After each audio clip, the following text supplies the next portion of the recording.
Ah! Oh no! No intro! Intro!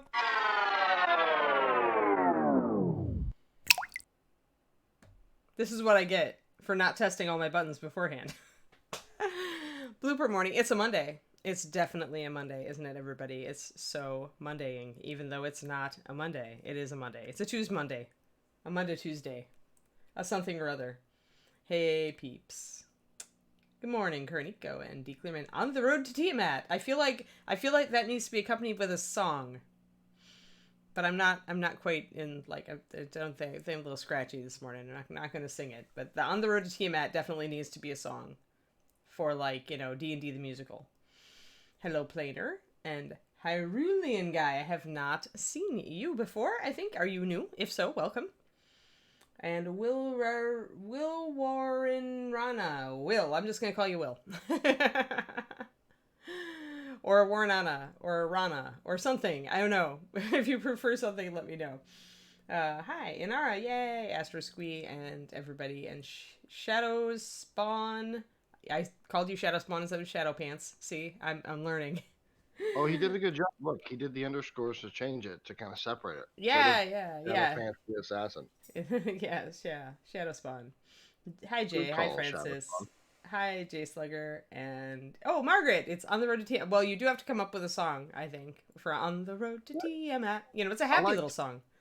I liked Margaret 714. What happened to Well, like on the road to Tiamat too? obviously she's on the road to Tiamat, and so she needed to, like, change her handle. It's okay.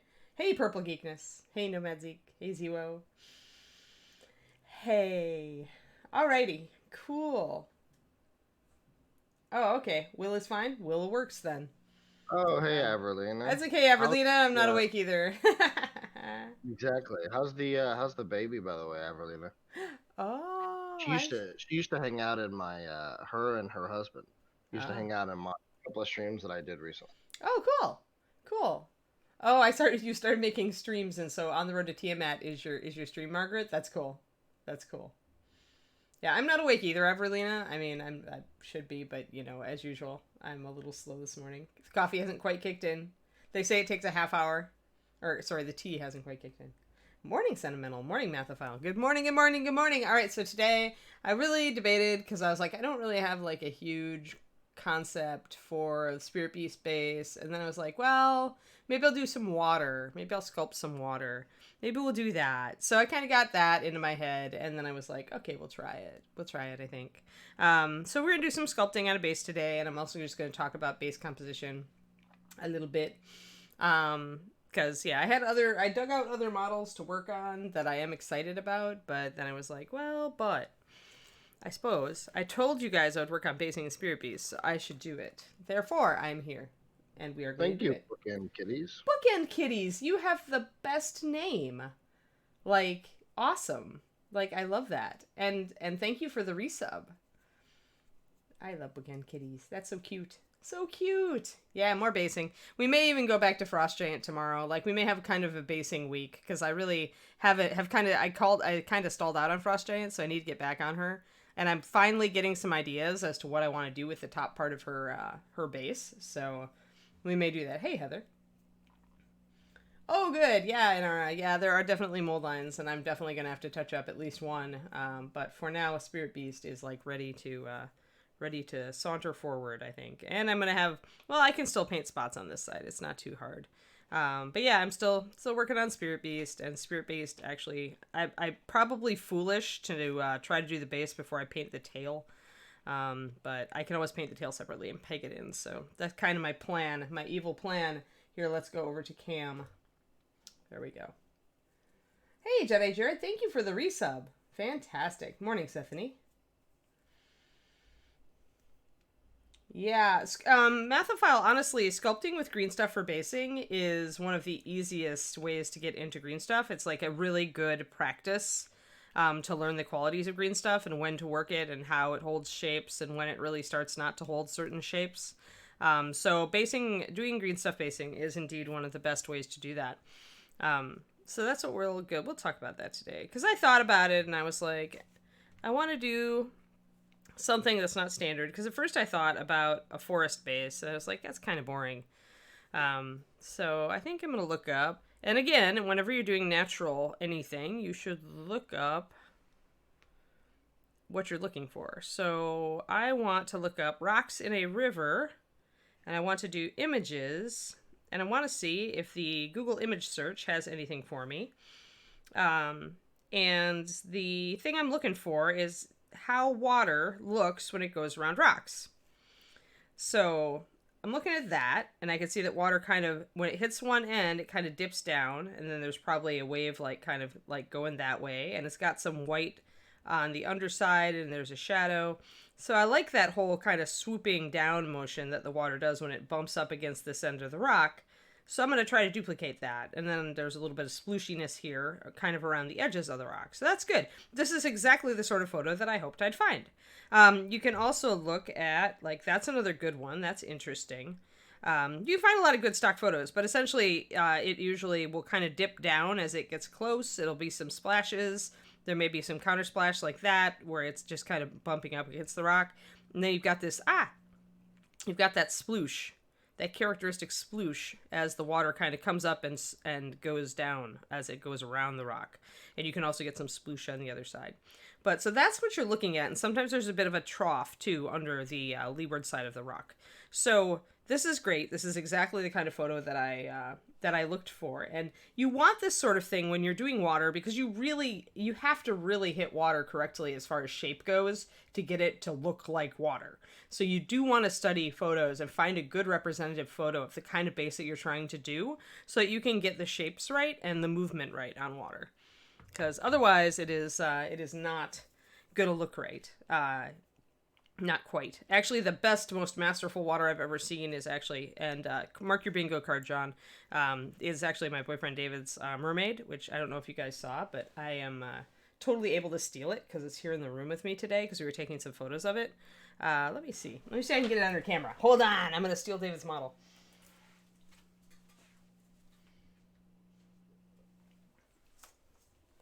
Since I'm talking about water basing, and this is the best example of water I've ever seen, so get ready for your socks to be blown off, everybody. All right, look at this. Like, is that not awesome?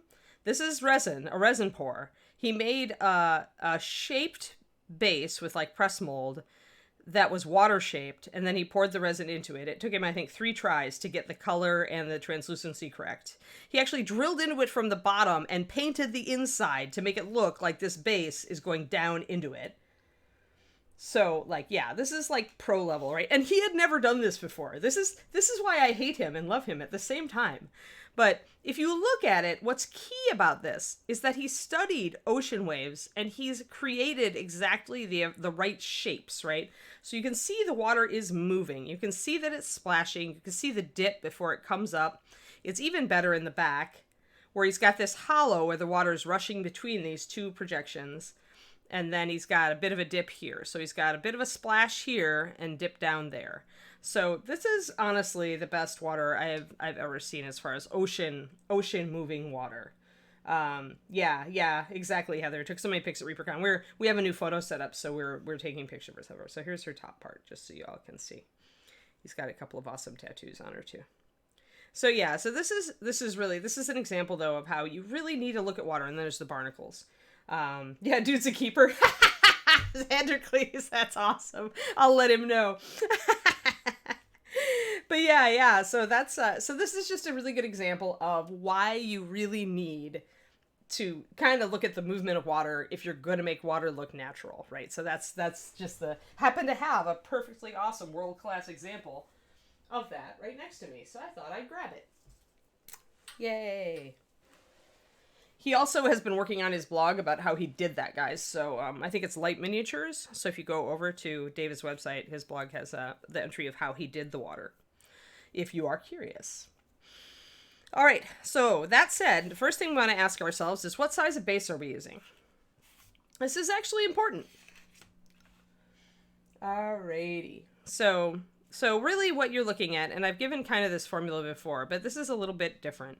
Usually I won't use a base that's like more than 2/3 the height of the model, but here we're going pretty flat. So then how do you choose one? How do you choose the width of the base? And the answer really is, well, obviously our smallest base here, and these are all Reaper bases, is way too small, right? Like I could shave down the edges of this. I could make it fit, but then I'd have no room for anything scenic. Like if I really wanted to just do a rock, then one of these small bases, if I was just gonna, paint this like a rock and put grass around it, one of these small bases would be fine. Like this one's probably better. You could just shave off this front lip and it'll fit perfectly into the indent. And it just gives you kind of a spirit beast on a base. For gaming, I would say this is your choice. But as far as going larger, you kind of got to ask yourself about like what's too big and what is a good base for a scenic look. So this is not a bad choice. It is about that wide. So let's see if I can get the rest of these guys out of view. So you kind of want to look at like how wide is it compared to the model. The minute the base gets wider than the model, it gives you an entirely different feel. You vary it, Mathophile. You vary it. I mean, it, like I said, this is, okay, so this is going to get, these are all acceptable choices. But if you use a smaller base, it's going to give the model a different feel than if you use a gigantic base. So, now this is very big. Now, this model, or this base, is slightly bigger than the model. It is not huge. You may at first think that it's a good scenic base, because if you look at it, the model fills it actually pretty well. However, this gives you a different feel, and by that I mean it's more placid, right? You're putting this big, solid, heavy base on the bottom of this model. If you're looking for a spirit beast who's kind of placidly gazing off into the distance, this is your choice, but it's boring, right? Because look at all this space you have to fill. So if you're going to do this, you need to really make this space interesting. You maybe need to tell a story with it. Maybe you need to elevate Spirit Beast a little bit to make the whole piece a little taller, because flat on this is just terribly boring composition. Because the more of a solid, big, heavy item you have on the bottom of the figure, the less exciting it looks. Whereas the more smaller of an area you have under the figure, the more exciting, the more visually interesting it looks. So like you compare that, big flat base, in a meadow or something with something slightly smaller, and it's like, okay, well now everything is much tighter. The world is much tighter. We have less room to tell our story, but it also is more visually pleasing. It's not like overbalanced on the bottom. This would be overbalanced on the top. This is too tiny. You have no room to tell any story here. And the beast just looks kind of like it's on a tiny little base, right? It's just, you could do it, but it always would probably flop over. Or it would look like it was about to flop over. This is not, so small is not optimal here. I would go for something, I think this one is still a little bit small. To me, it feels small. I don't have really any room to do anything. I think that maybe this one is our best option at this point. And like I said, if you want to use a big one and you want to tell a big story, then you can use this. But if you want to make it more interesting, don't just glue the beast onto this flat base. Make more rocks or something to elevate him so that it's not just a horizontal. The minute you've got this wider than it is tall thing going on, that's when it gets really boring visually. So to counteract that, you raise the height, but then you have to have a reason for it, right? You have to have other stuff. You have to have spirit beast babies or, little forest creatures that he's protecting or something. You have to tell a story if you're going to do this. And the biggest mistake I see from people who do dioramas is they choose a gigantic base and then there's nothing in it. You should aim to tell the story in as little space as possible, because it's far more visually interesting if it's a smaller base with higher detail than if it's a big base with only a few details. Let me see here. Yeah, little bases are great for little tiny models, especially if you're gaming.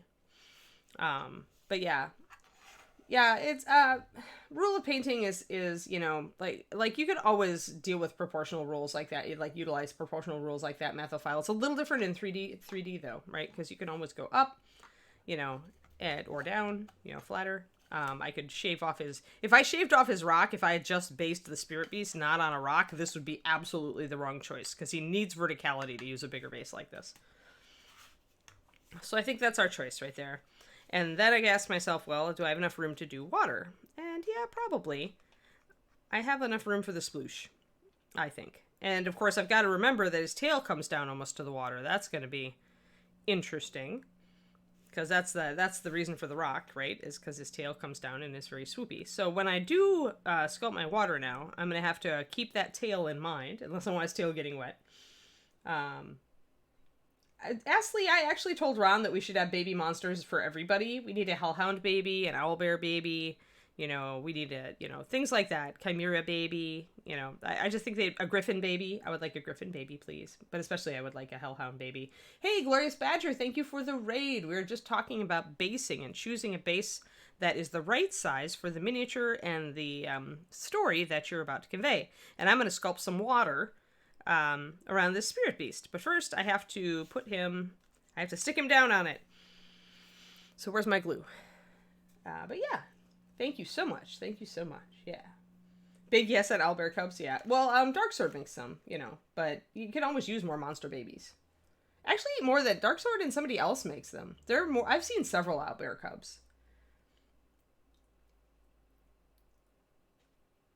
Yeah, I just dislike those. I find 70-30 to actually be confusing for most people, Mathophile. They don't quite grok it.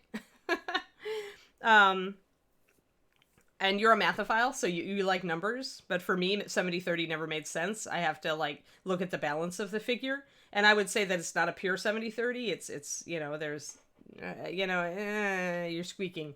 So it's, it's like, yeah. I find 70-30 to be I don't like generalizations in art. I guess it's a good guideline if you kind of get it and if you like to think that way. So if it makes sense to you, use it. I mean, that's the rule of miniature painting and art in general. It never made sense to me as an art student, so I just didn't think that way. Because then again, I was not a big math brain. I mean, I was good at math, but it wasn't what I loved. I'm a writing person and I'm an English person. I'll argue with words all day. But math, I leave that to other people who are better at math.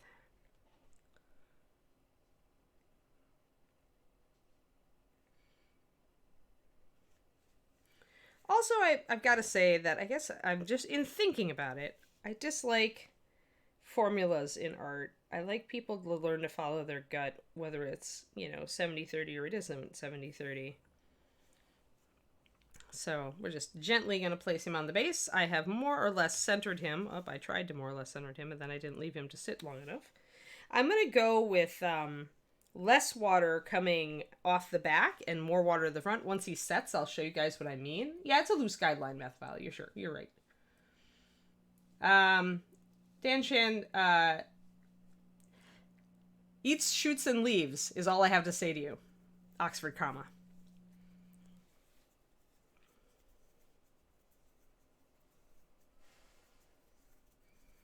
Or other various things where you can omit an Oxford comma and get something horribly confusing. I guess that's not the best example. That's with no commas. If you omit all commas on that one. I think this is the 40. Unfortunately, I unpackaged my bases, so I can't speak to it in Aura. Here, let me see if he's actually solid on this base. If I hold him so I can show you guys. All right. Okay. So I've put more space in front of the model and less space behind the model, as you see. Part of that is that the splooshing of the water is going to be more interesting up front. Usually there's just a little depression at the rear where it's kind of flat. And I can get the splooshing on the sides this way. But the other reason is, and this is true when you take a photograph also, you always want a little more space at the front of the figure than you do at the rear. And the reason is that if you crop it too close, you're not implying the figure has any room to move. It makes the figure feel more trapped and constrained. So if you want to feel like there's more motion in the piece, leave a little bit more space at the beginning of the figure, at the front of the figure, and a little less at the back. It might be. It's 74030. So whatever that is, it looks like a 40. Yeah. I mean, when I say 28 millimeter bases, I mean whatever we have, the 32s. These guys. I mean, there's a couple different designs. There are 4 28 millimeter figures. Although these days with scale creep, a lot of figures are actually 32s. I like bigger figures, so I'm not complaining. But yeah. Okay, cool. Let's get some green stuff mixed up. And I don't mind that I haven't painted the base yet because I'm going to have to paint the water anyway. So this means that if I'm putting water splooshing up around the base, I should, I save myself some work. Instead of trying to paint the base and then covering it up with green. So I keep my green in a paper bag or in a plastic bag so it doesn't like leak all over my desk. Because that blue tends to come out, the blue stuff creeps out like this and that sticks to everything. Normally if you want your green stuff to stay good for longer, keep it in the freezer and just cut off the pieces you need. But lately I find I'm doing a lot of green work, so I've not been following that philosophy. I do need to order some green from Reaper, so maybe I'll do that for my next one and establish best practices instead of just talking about them. And you use usually more green. Oh, autocorrect. 45 millimeter round plastic display base. Thank you, Zubo. Thank you, thank you. Alright, so I'm going to need quite a bit of green stuff this time. Unlike all other times when you're working with green, right? I need actually quite a lump. In fact, I may need 2 lumps, one for each side of this. You want to do more yellow than blue because it keeps it softer for longer. You don't need quite as much yellow versus blue as if you're gap filling, however. When I was talking about it the other day, when we were filling the gap on the wing, you want a lot more yellow than blue. You could even go 2 to 1 if you're doing smoothing or gap filling. Actually, I ended up with that. Maybe I should grab a little more blue. And the reason for it is that it's much easier to make green blend into a surrounding surface if it is softer. And so when you go with higher yellow percentage, you get it softer.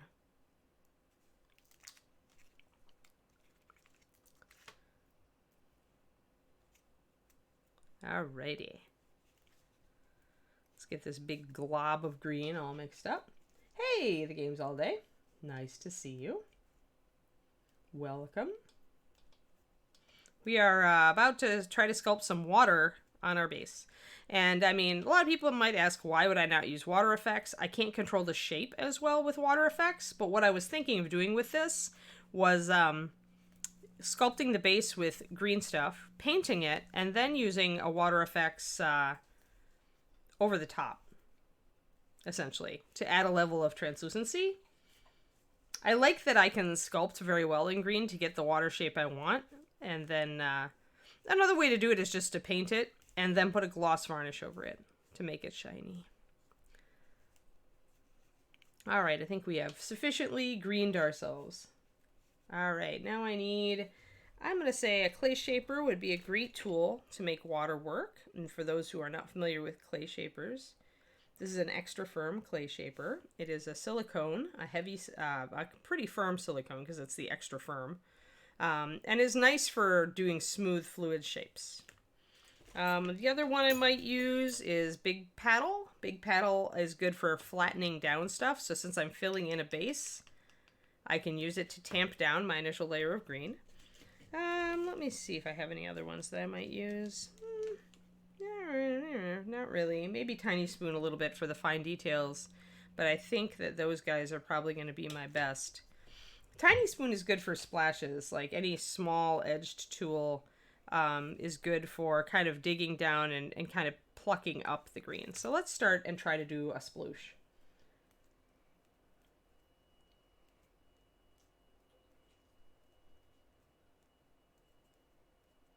Let's see here. So let's make a big tube and let's plop it down. And now we're just going to spread it. We're going to spread it from the front back. And I'll get my giant tube. And actually the nice thing about this particular wax sculpting tool is it has the big smoosher, but it also has kind of a lightly rounded spade shape, a narrow spade, and that can also be good for this. So we know that from our pictures we're going to get a little bit of a hollow in the front that's going to splash up onto the rock. So we're going to press it down right in the front. Oh, Kiri, don't have a dog emergency. I'm just getting into it. If my dog has a dog emergency, I'm going to have to go briefly, and Justin will have to entertain you. Oh, that's what I do best. Yes. Not really. So we've got and then we've got a bit of a swoop. Like, right, there's, when we were looking at our pictures, we have kind of a wave, and then we kind of have a sploosh toward the back end. So I'm pressing it up. And all I want right now, because I have some time to work with this green, it's not going to set for at least a half an hour. I'm not going to start to get really bad. So I've got to make a sploosh and then just kind of a trough toward the back of this. And what I'm doing right now is I just want to get my shapes right.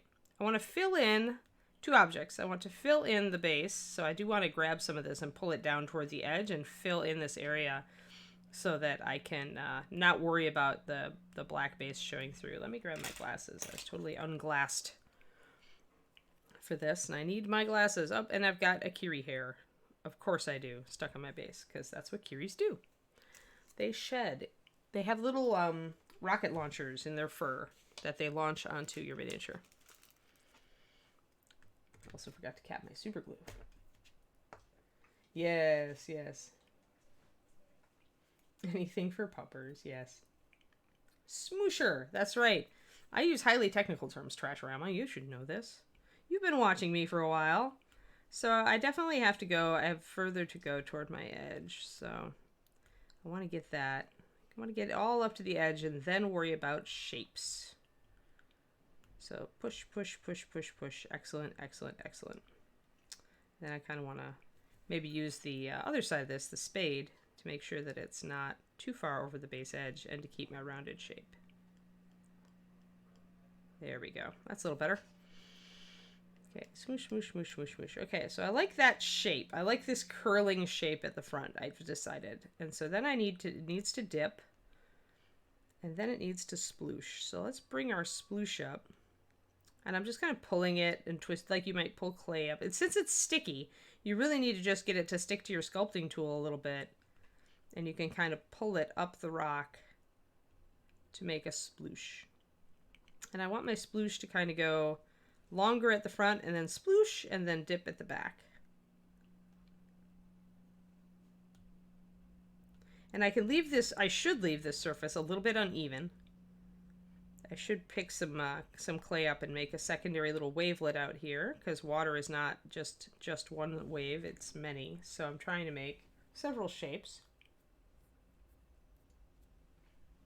Yeah, Margaret, I'm with you on that.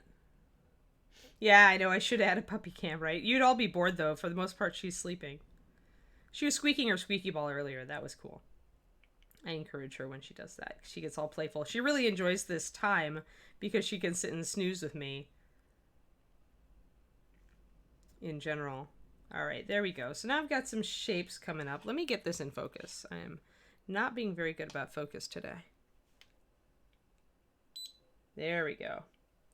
Squeak cam. Yes, exactly, right? So as you can see, I'm getting some little wavelet shapes here. I've got a little wavelet shape down here. See this little wavelet here? I'm going to just encourage that wavelet to form by working in the trough here a little bit. I want a wavelet. And then this can be a big, broad kind of wave that's coming up.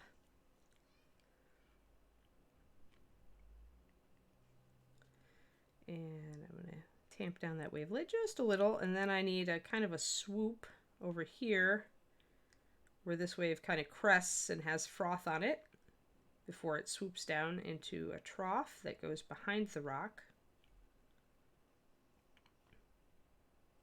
And then I can bring this a little bit more that way.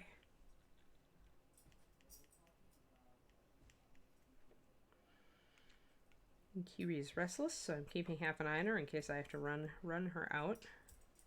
But she may settle again. All right, so now we've got kind of, and ask yourself, is it a wave shape, right? Is swooping. You want that swoopy wave shape. And so that's why we're aiming for this. And so I've got a basic shape now. I like this basic shape. It seems watery to me.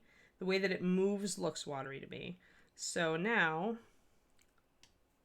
mercury has settled again. Maybe we're safe. All right, and I'm going to get this water shape kind of done.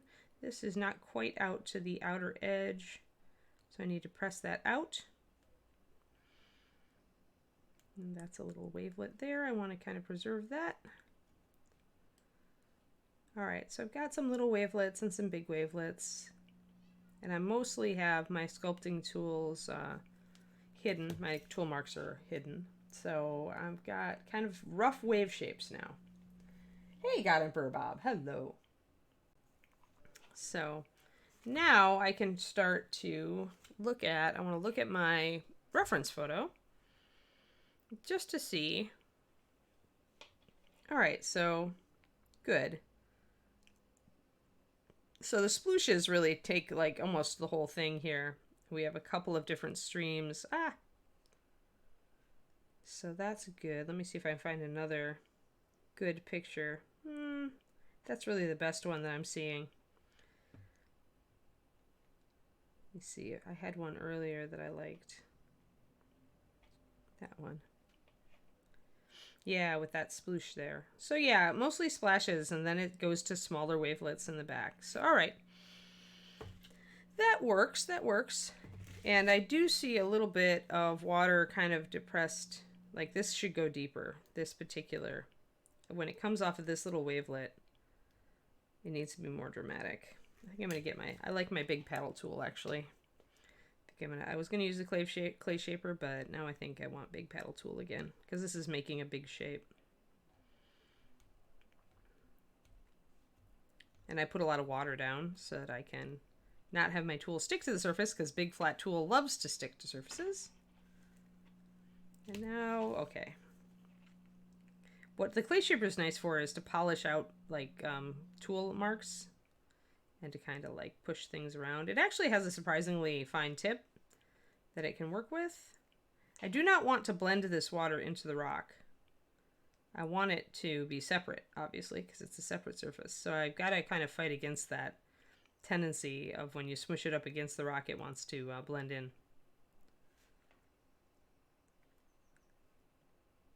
I may need to get a sharper tool to help me do that. Something like Tiny Spoon to the rescue. I just had a little bit too much going up there. Now, I want to kind of pull up this little wavelet and kind of speckle the top of it. And I want to accentuate it a little bit. Let's start at the beginning. So I'm going to press it down and kind of push it up into kind of a curve so it's more wavy. The more drama you can put in your water movement, the better. There. And I'm really just hunting for shapes that look like waves. So a lot of this is kind of just random, like going with my gut about, you know, how should it look? Does it look like waves? Am I like alternating my little tool marks? Are they going to look like water? I mean, really it's one wave dips into another, dips into another. So if you ever like watch waves, it's like they have small peaks and big troughs, or small troughs and peaks, and they just kind of alternate. So if you can nail that,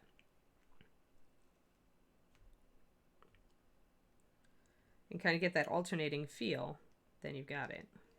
It is not easy, but you know, you make an effort. So I'm pulling that up, I'm pushing that down. I'm probably going to want to put some froth there, some foam. So you can take any pokey surface, any pokey tool, even a pokey tool, and kind of salt and pepper, like just kind of like add a little bit of pinpoint texture on the top crest of waves. And then you can later add to this by using something like Woodland Scenic's Water Effects to add some extra froth to it. But if you lay down some white first, some foam, irregularity, suggestion, then that gives you a good painted ground basis for this. And like just like David did, you can like just add a little bit of foam anywhere you have a wave top to like suggest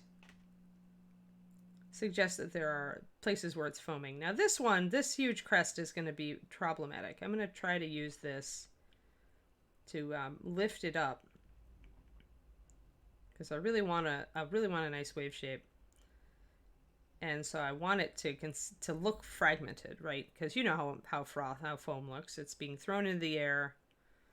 So I'm kind of making a fan shape, right? I'm pushing up from this underside of the wave, and I'm taking it up into the air. And if I can kind of catch the movement of the water by using my sculpting tool to make this sort of shape, that's even better. That looks even more real. So we're just looking for the effect at this point. We have time to refine, but we want the look of the wave. And I kind of like this one. This was looking actually pretty good. I got to come back here and rip up the backside a little bit. Make it look splooshy.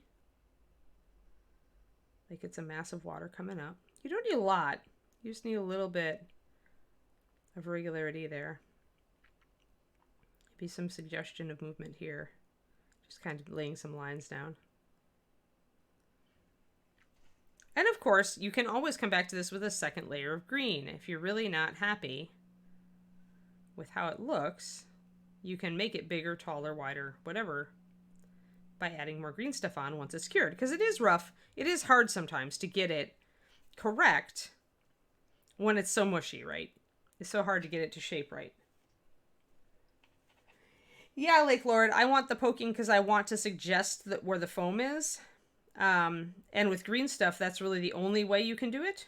As I mentioned, I could come back and probably will come back with some Woodland Scenics water effects, which is transparent medium that has some bulk that you can kind of sculpt simple shapes with, and that will further help me. But having an irregularity, to it already will help me convey that effect when I come back with my clear covering.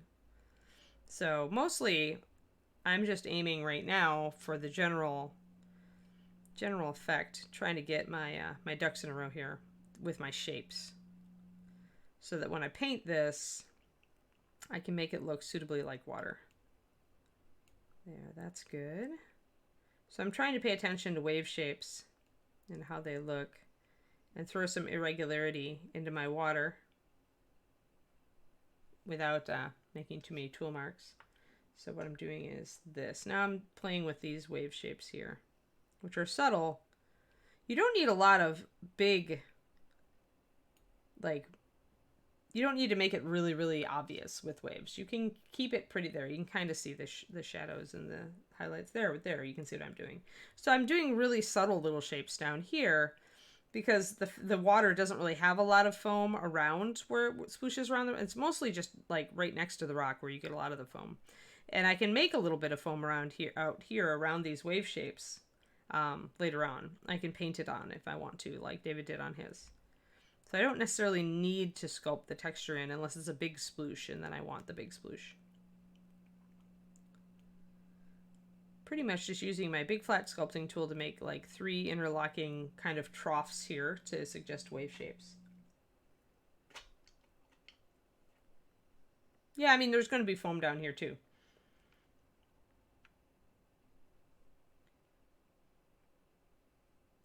But I'm very concerned at this point that I don't want to lose the rest of my water because I'm just paying attention to the sploosh. So I want to make sure that because I've got a nice line here where the sploosh can come down and go this way. I don't want to lose that. So right now I'm working on making this a little bit taller.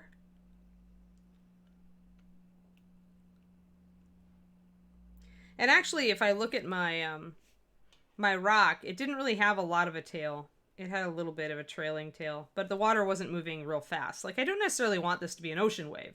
I don't want the huge like trough or any of that, but I do want some serious sploosh. So this is about as much sploosh as I wanted. But you know what? I'm going to have to lower that sploosh or pull it out. You know why? Tail, guys, tail. So now let's put on our tail and see how we have to adjust our sploosh. Because remember, the tail goes down to that area, so it's totally going to get in the way of that sploosh. Yeah, it's totally going to get... See, we have an intersection. Oh no, we need to move our sploosh a little farther out. We can do that. This is why we try now. So now we get... Let's see, what do I want? I want to use the big shovel to pull my sploosh out farther into the stream. Sploosh, sploosh. There, we still have a sploosh. Yep, wet tail. There's not a lot of room, Mathophile. When I look at the reference photos that I was looking at, there wasn't a lot. There's a very calm area back here. Like this isn't a stream that's moving like super fast, right? And I didn't want one that was moving real super fast. So I can always tamp down my sploosh too. But yeah, and the other one I was looking at was this, which is more dramatic. Coming like that. But even there's not a lot after you get rid of the sploosh. It kind of trails off and sputters off.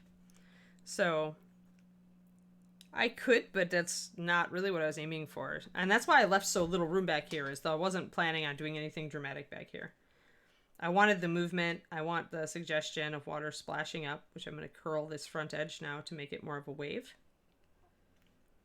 And I'm going to test my tail again to see if I pulled my... I knew he was going to have a wet tail, but I don't want his tail to interfere with my green stuff.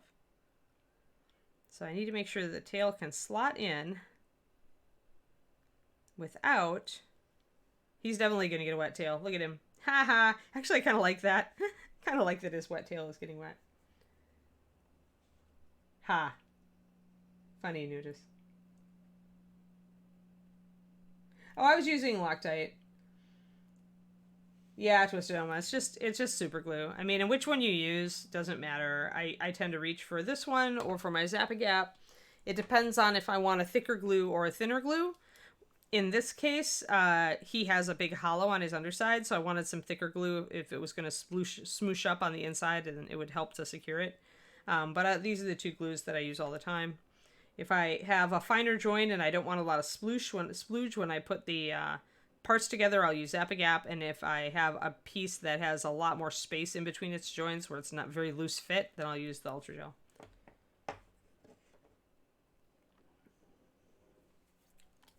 So yeah, okay, so that just moved my whole sploosh further, that tail moved my whole sploosh further away. And now I have a little hollow for the tail to fit into, which is just fine.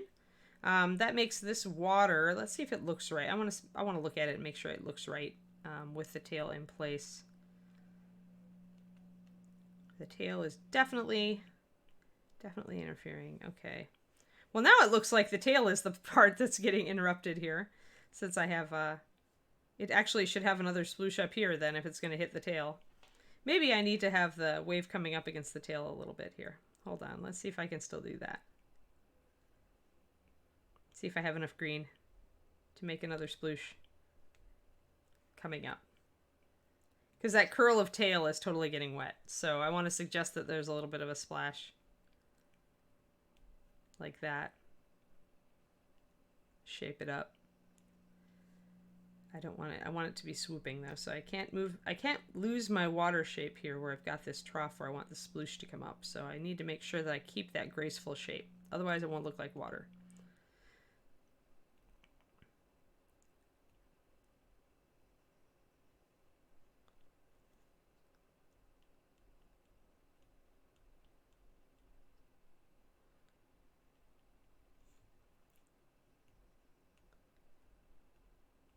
That's getting a little better.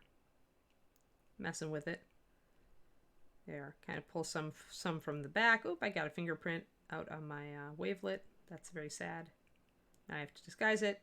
That will happen. You will fingerprint or fingernail print your shapes all the time. Don't let it get to you. Just try to correct them. And I do want this trough shape in here. Now my green is starting to set up, so it's resisting me a bit more. So it's harder to make the smooth shapes and to blend them in. So be aware that your green will do that. It will come to that point. Sandercleese. I'm putting a little bit of sploosh here at the beginning of his tail. I think it's time to use Tiny Spoon. Your Tiny Spoon. Tiny Spoon is small enough that now I can do little details.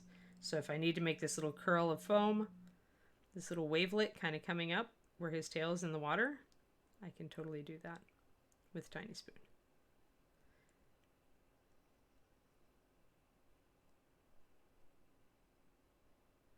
And I'll sometimes mess with these little waveforms, like just for ages, to make them look, you know, what I think is right, the right feel. I do actually really enjoy sculpting water.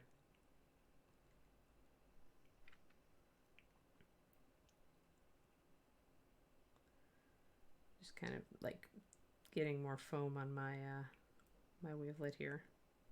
There. That's a good start though. I'm okay with this foamy bit. I'm gonna kind of pockmark it a little bit more. But I like the movement of it. I do want the water to come up more in a swooping motion. So I'm going to use Tiny Spoon and try to push some more of it up to suggest that's coming up and running into the tail. Let's see. I'm out of focus again. Let me see if I can get us in focus. The problem is this model is so... There we go. It has such a depth of focus problem because it sticks out everywhere. No. Time Buster, you can paint right over green stuff. I actually did some green stuff work to gap fill the wing last time on Friday to show people. All I do is I pre-paint everything usually, and then I just green stuff and paint over it. You can paint right over green. You don't have to prime it. I mean, if you want to, you can. It's not, you know, it's just a matter of preference. Green is certainly primable, but I've always just painted over the top of it, especially with things like gap filling, where it is... it's in a recessed area. You're never going to be touching it. So it's not like it's going to rub off. So I just paint over it in that case. If it was on an outer edge or somewhere that might get touched, like maybe the water here, then I would probably prime it. I probably would paint on a coat of primer to give it additional protection. I'm going to kind of look at my wave shapes here and see if I can suggest a little more motion. See, like I'm working on this one right now. And my green is setting up more. So it's going to start holding my tool marks a little less, which is a good thing for making big, solid, you know, smooth shapes.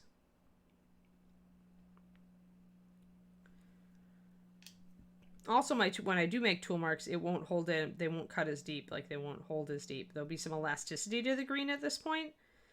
And this is the point where you would do hair. Like if you were sculpting a model from scratch and you were sculpting hair, this is the point where you would cut the lines into the hair for the different strands, because they would keep it wouldn't gouge it as much. It's easier to get a lighter texture on the hair. This is how Werner Klock does hair. He showed Jennifer and I and Marika a long time ago when he came in for a ReaperCon, an early ReaperCon or ArtistCon, I don't remember. He showed us all how he does hair, and he waits until the green starts to set up. He'll do his big strands a little earlier, like if there's a big piece of hair, but then he'll wait to do the little details until the green is set up like this, like a half hour in, where it's not gonna hold the lines quite as strongly, so he can you do more subtle texture and have it just kind of stay, not cut too deep into the hair. There's another little sploosh. I figured I could use a secondary sploosh here. And when I carry the line of that wave back, maybe make another little wave out here.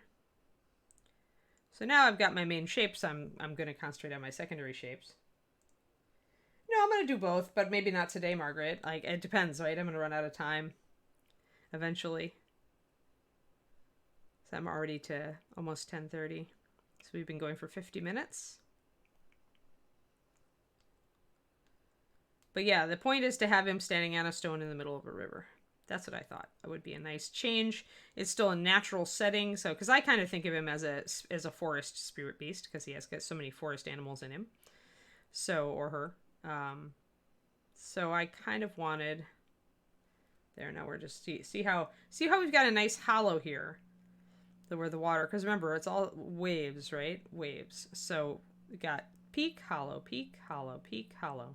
And the water's going to get messed up a bit by the rock in the tail and all of that, but it's still going to generally follow the form that it tends toward.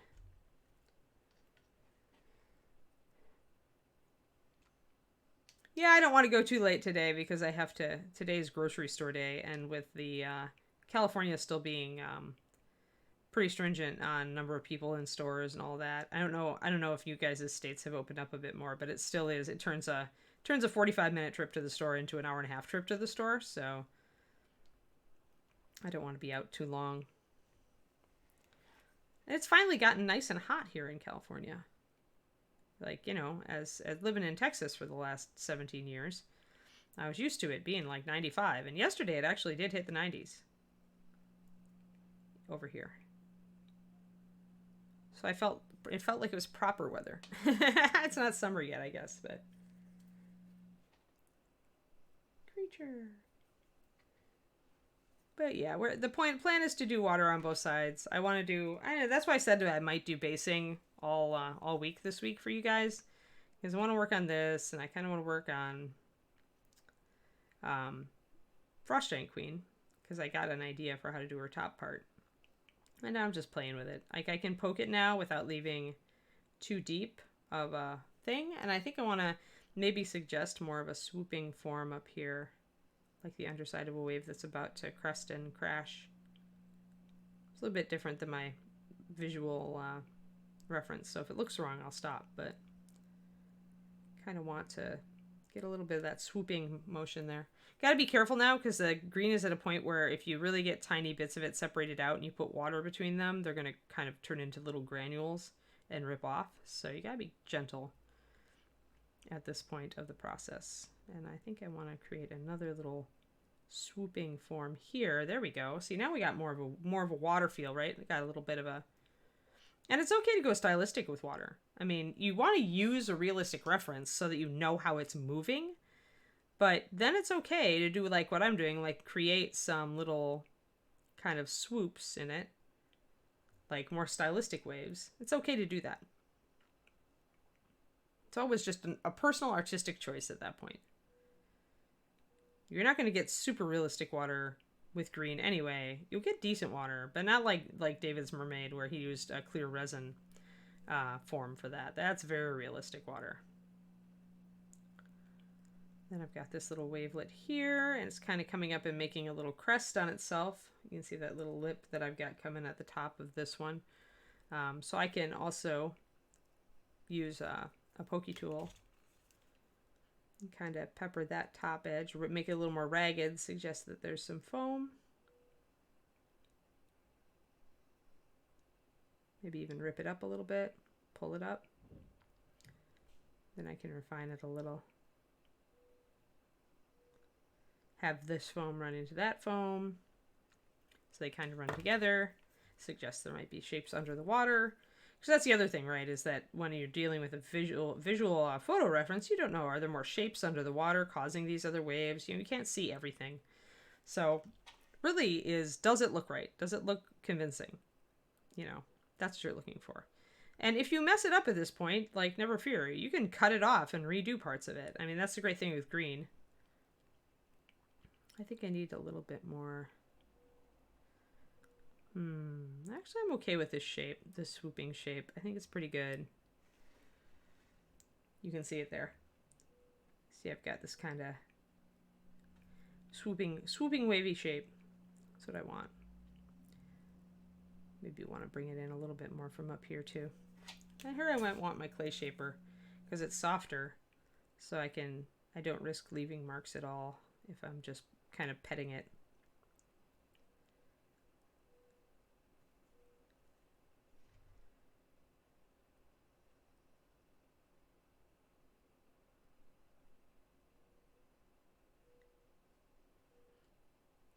So this tool can help you refine these little wavelet shapes. Can help gently press a little bit more depth into your troughs. You can polish out some of your tool marks if you move very lightly and kind of make a rounded motion. You can use the tip gently to polish out some marks.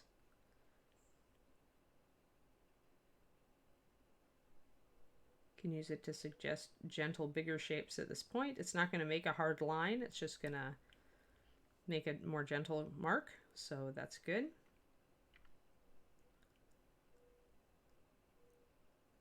Now that I've got my shapes kind of figured out what I want to do, now I'm just refining and accentuating them to make them a little bit more, get a little bit more movement. Hey, David Weir. Resin, different. Well, I mean, there are many epoxies. So technically green stuff is an epoxy. It's an epoxy putty.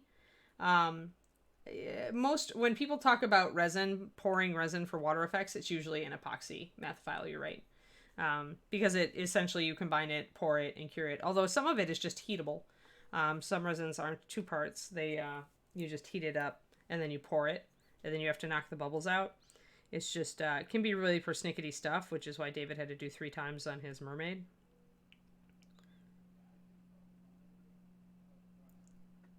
That he was just trying to get the right shape. All right, we're getting this. We're getting this. This is coming along. All right, now I want to do.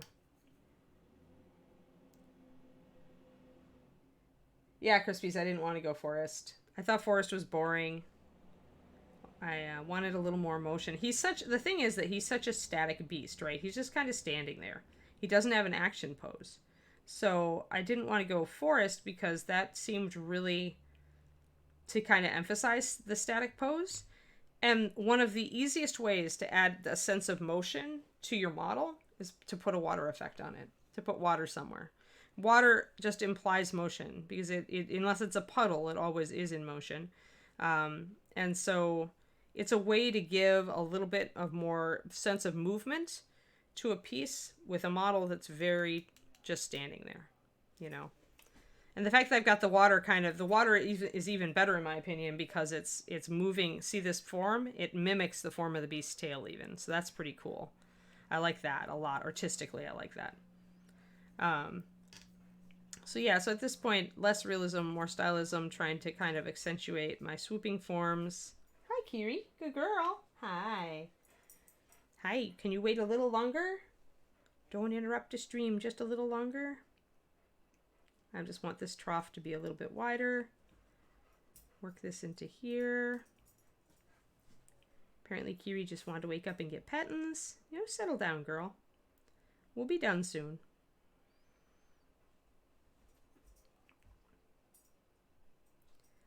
And we're just trying to get our shapes down here so that we can accentuate it with paint. I think I'm kind of happy with the way I've got my troughs and dips and splooshes at this point, and more water kind of rushing around.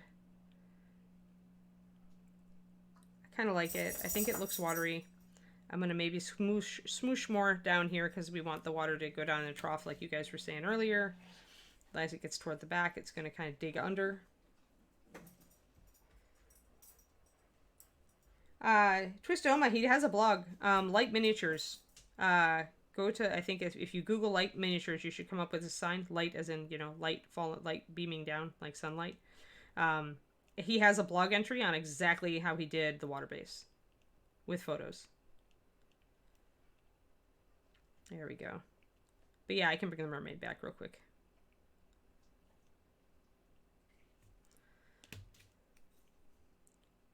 We're still working on, he was working on his model to be a guest on the stream. He's doing a big base for her and everything. So I told him he needed to take more work in progress photos of the basing because once you guys see how he did the base for Trista, you're going to be like, how did you do the base? All right, there we go. Got a little bit of a wavelet there. And then it's going to cut. Putting this little wave peak here will help suggest that the water is really kind of digging down, rushing down into this side on the other side.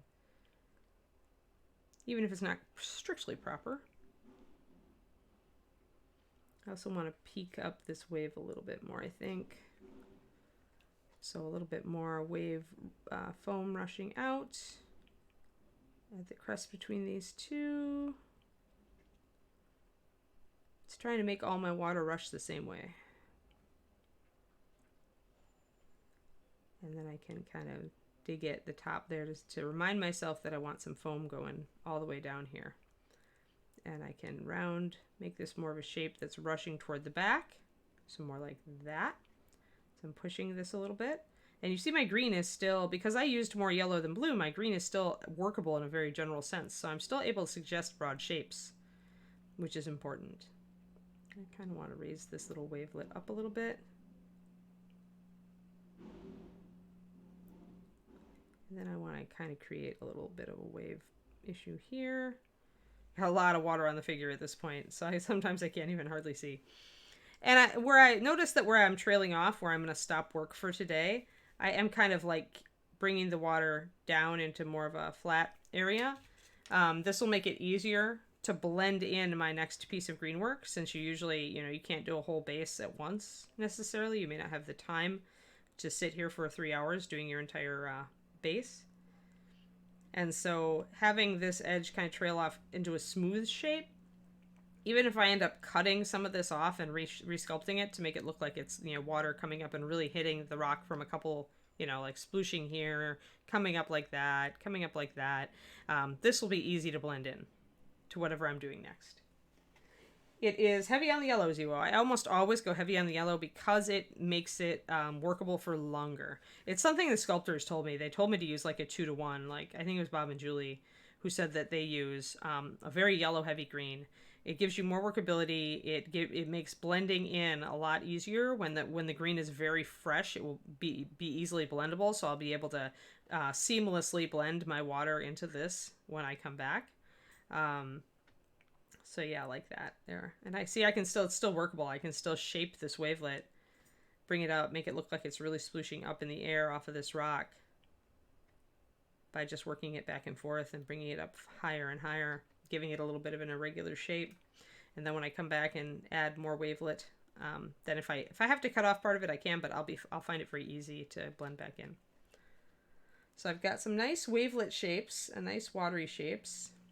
I like it. I like how it looks from the side, which is important because most people are going to be looking at it from the side. So I like my little waveforms. I think they're quite doable. I can see parts where I'm a little bit rough still.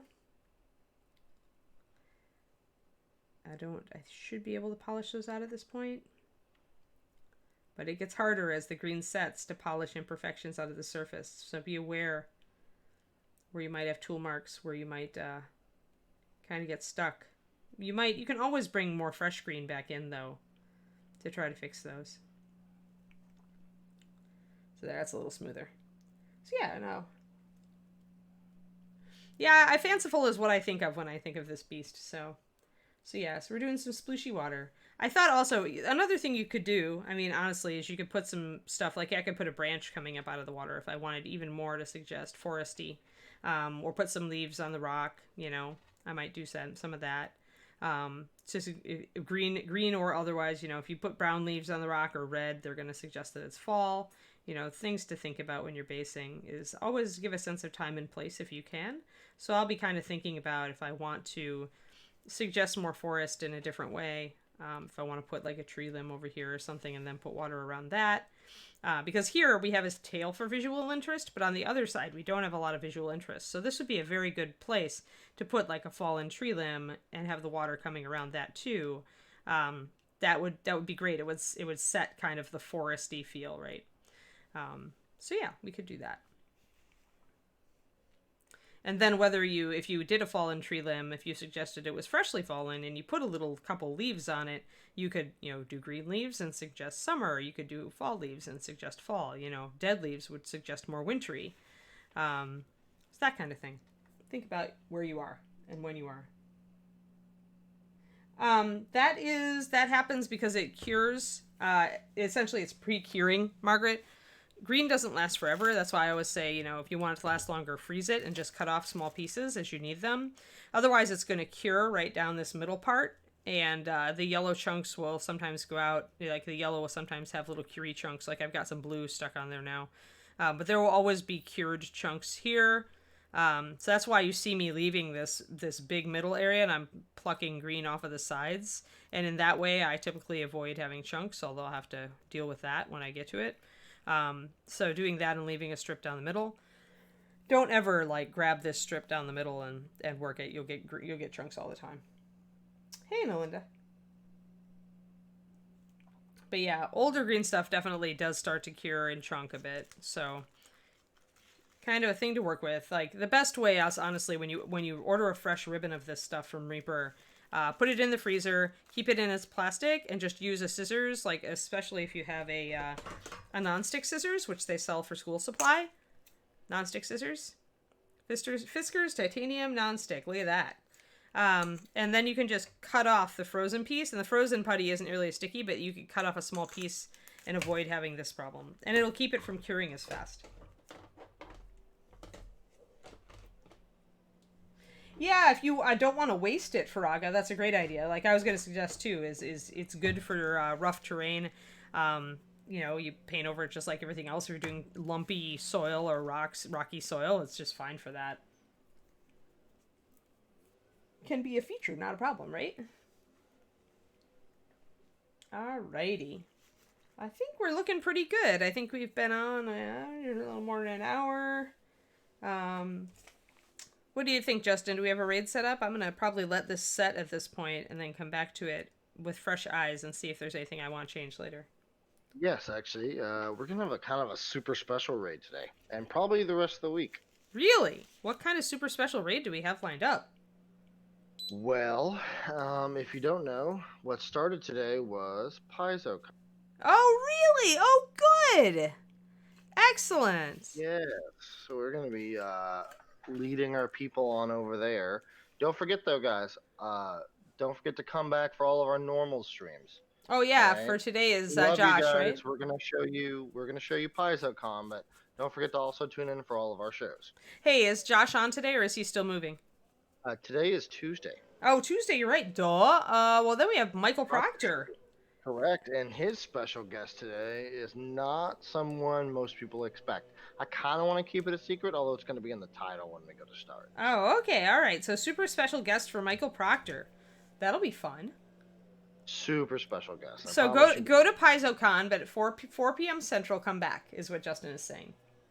Yes, or do what Sharky's doing, which is being in both browsers at once. He is in both chat. He's smart. All right, cool. Well, guys, I hope you enjoyed this. I mean, I like sculpting water. Hopefully, it turns out okay. We'll get to the other side. Maybe we'll do the other side tomorrow. Maybe we'll work on Frost Giant Queen a little bit. But we'll just move with it. Now that I've started this, though, I kind of want to finish the water on the other side too. So I'll have to think about if I want to put a branch over there.